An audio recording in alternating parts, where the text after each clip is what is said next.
amran waa dhamayso kolka ay dhaqaaqdaba timaaheedan dheeriyo dibnaheedan dhuxusha hal mar dhowriseedaad dhaygagaad ka qaata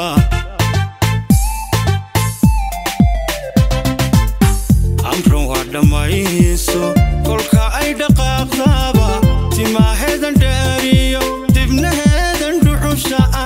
hal mar dhowriseedaad dhaygagaad ka qaata dhawaq laga didaayo elitiranna weedheedu dhulkanaan ku noolnahay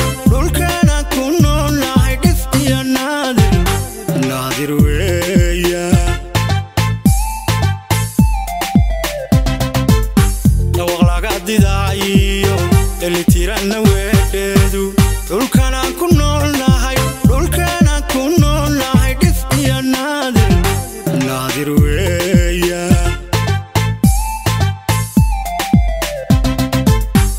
dhaqankeeda wacan iyo mataqaano dheeliga hadhac laguma barane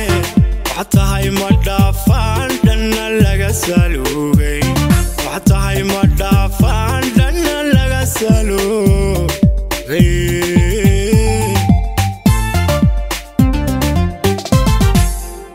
dhaqankeeda wacan iyo mataqaano dheeliga hadhac laguma barane wax tahay ma dhaafaan dhanna laga saluugay wax tahay ma dhaafaan dhanna laga saluugay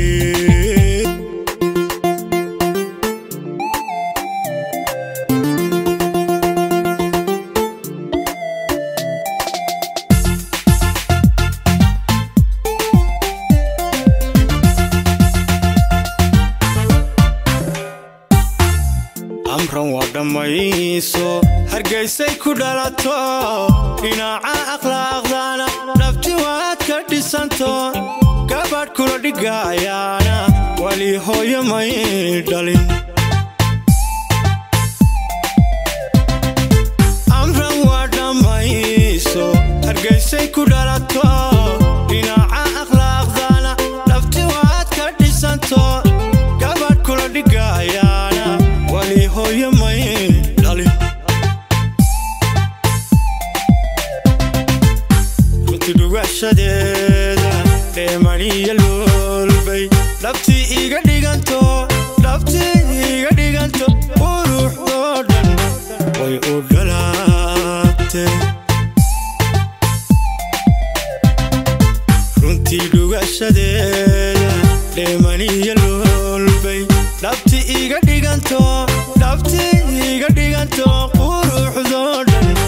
way u dhalaate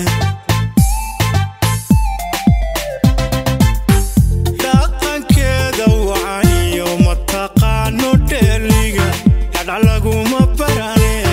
wax tahay ma dhaafaan dhanna laga saluugay wax tahay ma dhaafaan dhanna laga saluugay